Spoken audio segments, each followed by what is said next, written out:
नमस्कार, ओम साईराम। साई की कहानी साई भक्तों के संग आज के इस कार्यक्रम में हम सभी साई भक्तों का स्वागत करते हैं। नायक तुम ब्रह्मांड के, पालक रक्षक नाथ। ओम साई राम।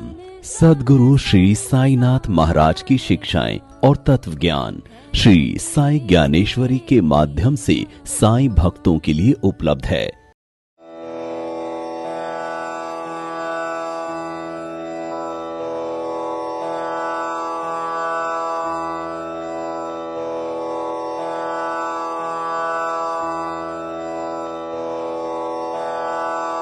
नमस्कार, ओम साई राम। साई की कहानी साई भक्तों के संग आज के इस कार्यक्रम में मैं शिरडी से साई कथाकार, नारदीय कीर्तनकार, प्रवचनकार किरण शास्त्री सभी साई भक्तों का स्वागत करता हूँ। साई प्रवाह टीवी शिरडी के माध्यम से दासगणु महाराज इनके काव्य पर आधारित साई भक्त राकेश जुनेजा द्वारा लिखित परम पवित्र साई ज्ञानेश्वरी इस ग्रंथ का निरूपण कर रहे हैं। इस निरूपण में पिछले बार में हमने देखा था कि जो प्राण है वो सभी में विद्यमान है, सभी में अलग अलग तरह से वह विद्यमान है। और अब हम देखने वाले हैं कि जो प्राण है वह प्राण बाह्य स्वरूप में किस तरह से भिन्न भिन्न है।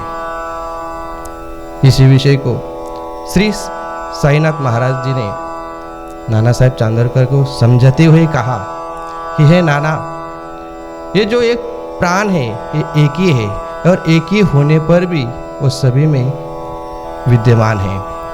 इसी बात को हम आगे दोहराते हुए श्री साईनाथ महाराज इस सुंदर सी पंक्तियों में कहते हैं। तो चलो इस सुंदर सी पंक्तियों का हम पठन करते हैं। मग बाह्य स्वरूपी भिन्नत्व का दिसावे जगतात, याचा विचार मनात येता केलास का त्वा कधीतरी, याचा विचार करू जाता ऐसे कळो येईल तत्वता, की हे संचित क्रियमान सत्ता म्हणून प्राणी भिन्न भिन्न। हे झाले वर्गीकरण, तैसा वर्ग तैसे लक्षण, मग त्या स्थितीस कंटाळून काय होते शिष्योत्तमा। व्याघ्र सेविती मास, सुकर सेविती विष्टेस, तरस पुरलिया प्रेतास, देह भावे उकृतसे। कोवळ्या कमलपत्रास सेविता ती राजहंस, घारी गिदाडे सडक्यास, देह स्वभावे सेविती। तो चलो इस सुंदर सी पंक्तियों का ओवियों का हम निरूपण करते हैं। इसमें विषय चल रहा था कि जो बाह्य स्वरूपी जो भिन्न भिन्न है वो किस तरह से है, यानी बाह्य जो स्वरूप है वह हर प्रकार में हर इसमें अलग अलग है, भिन्न भिन्न प्रकार से उनको जाना जाता है। संसार में भी हम देखते हैं कि पशु अलग है, प्राणी अलग है, पक्षी अलग है, पुरुष अलग है, स्त्री अलग है। हर यानी जिधर हम चाहे जिधर देखे उधर हम अलग अलग प्रकार से ही हमारा जो स्वरूप है वो हमें दिखाई देता है। इसके ऊपर हमने कभी मन में विचार किया है क्या? हे नाना, क्या तूने कभी विचार किया है? तूने कभी जाना है कि ऐसा क्यों होता है? ये बाहर जो दिखाई देता है ये अलग अलग दिखाई देता है, ऐसा क्यों? मन में कभी प्रश्न उत्पन्न हुआ है या कभी सोचा है कि ऐसा क्यों? यदि इसके ऊपर तूने विचार किया होता ना, या हमने विचार किया होता ना, तो उस तत्व को हम जान पाते, उस रहस्य को हम जान पाते, उससे हमें ज्ञात होता कि अरे ये नहीं, ये इसके कारण हो रहा है। किसके कारण? तो ये हो रहा है संचित कर्म के कारण, क्योंकि संचित कर्म बलवान होता है और उस संचित कर्म बलवान होने से ही हमें अलग अलग स्वरूप का ज्ञान होता है, अलग अलग स्वरूप की प्राप्ति होती है। क्यों? संचित कर्म के कारण ही। और वही संचित कर्म बाहरी स्वरूप में अलग अलग तरीके से दिखाई देता है। अब ये बाहरी जो स्वरूप है अलग अलग प्रकार से दिखाई देता है ना, हे शिष्य उत्तमा, शिष्यों में उत्तम, क्योंकि ये गुरु और शिष्य का संवाद चल रहा है। और जो सुनने वाला शिष्य होता है वह शिष्य उत्तम, और सभी शिष्यों में उत्तम, इसलिए बाबा वहाँ कहते हैं हे शिष्य उत्तमा। नाना, अरे ये अलग अलग, ये भिन्न भिन्न प्रकार से दिखाई देते हैं ना, अब उसमें भी वर्गीकरण होता है। वर्गीकरण का अर्थ क्या होता है? अलग अलग।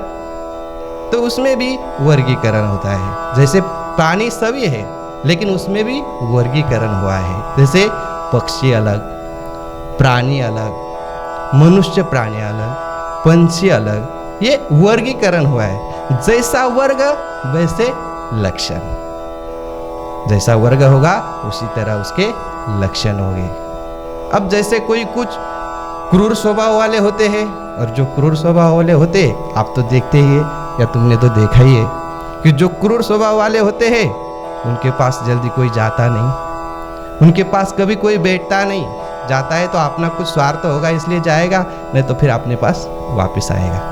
यानी वो अकेला रहता है, और अकेले रहने के कारण उसको दुख अनुभव होता है, दुख की प्राप्ति होती है। और किसी के स्वरूप बड़े मृदु होते, बड़े मीठे बोलने वाले होते, ऐसा लगता है अरे उसके पास जाओ, उसको खिलाओ, उसको पिलाओ, उसके साथ रहूं, बातें करूं। तो जो ऐसा स्वभाव वाला होता है, मृदु स्वभाव वाला होता है, उसके पास हर कोई जाने की इच्छा करता है, हर कोई जाने को वहां जाकर बैठता है, तो वो सुख की अनुभूति प्राप्त करता है, उसको सुख मिलता है। जैसे हर यूनियन में ऐसा होता है। अब जैसे वर्ग वैसे लक्षण कहा है, यानी जैसे बाघ है, शेर है, वो क्या करता है? अपनी खुद शिकार करता है, और वो मांस को वो खाता है, यानी बाघ मांस को खाता है। जो सुअर होता है, वो सुअर त्याज्य जो पदार्थ होते नाले की, कभी भी हो किसी में भी वो अपना मुंह मारता रहता है। विष्ठा होती है, वो भी क्या करता रहता है? खाता रहता है। उसी तरह जो लकड़बग्गा, सब जानते ही है, जो मनुष्य के जो प्रेत होते हैं, उस प्रेत को जमीन में जब गाड़ते हैं तो उस गड़े हुए सेव को क्या करता है? वो निकाल के खाते रहता है। अब उसका स्वभाव है, जिस योनि में या जिसको देह प्राप्त है उसी के अनुसार अपना अपना आहार भी उसको मिलता है। अब देखते हैं वो अपने अनुसार ही खाता रहता है। अब पंच पक्षी में देखा जाए तो राजहंस पक्षी, सब देखते ही सब जानते हैं कि दूध अलग और पानी अलग करने वाला एक ही पक्षी है, बड़ा ज्ञान है उसको। और वो पक्षी क्या करता है? जो कमल होता है, उस कमल की जो कोमल कोमल पत्ती होती है, उस कोमल पत्तियों के अंदर का जो मीठा रस होता है, मधुर रस होता है, उसका वो पान करता है। अब उसी में देखो गिद्ध है, चीद है, चील पक्षी है, वो क्या करते रहते? पक्षी तो है, लेकिन वो क्या करते रहते हैं? जो सड़ा गला हुआ जो मांस होता है, उस मांस को वो खाता है। क्यों? जैसा देह वैसे लक्षण। तो इसी के अनुसार हर प्राणी का लक्षण उसके देह के अनुसार ही चलता रहता है, और उसी के अनुसार उनके आहार विहार सभी अलग अलग होते हैं। इसको वर्गीकरण के बारे में समझाते हैं। तो जैसे हम कर्म करते हैं, वैसी तरह हम उस कर्मों का फल भी भुगतना पड़ता है। उस योनि में हमें वो जाकर भोगना ही पड़ता है। म्हणु इसलिए कहते हैं कि जहाँ जैसे कर्म किए हैं उस कर्म को हमें भुगतना है। श्री साईं बाबा यहाँ पर नाना साहेब चांदरवी जी को समझाते हैं कि जैसे हम कर्म करते हैं उसी कर्म के अनुसार हमें फल मिलता है। उसमें भी अलग अलग योनियों में हमें जाना पड़ता है, वहाँ के भोग भोगने पड़ते हैं, वहाँ के कर्म हमें भुगतने पड़ते हैं। इसी तरह श्री साहिबा नाना साहेब चांदर जी को आगे भी कहेंगे कि जैसे योनि प्राप्ति होती है, जैसे लक्षण होते हैं, उसी के अनुसार आगे भी बाबा समझाते हैं।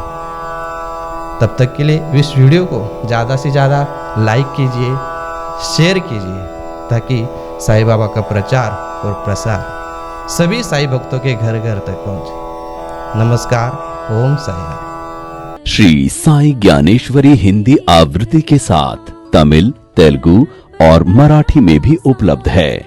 श्री साई ज्ञानेश्वरी के पारायण हेतु श्री साई ज्ञानेश्वरी मंगवाने के लिए संपर्क करें। श्री साई सुमिरन ट्रस्ट 9910054133 और आप साईं दास राकेश जुनेजा जी को भी संपर्क कर सकते हैं।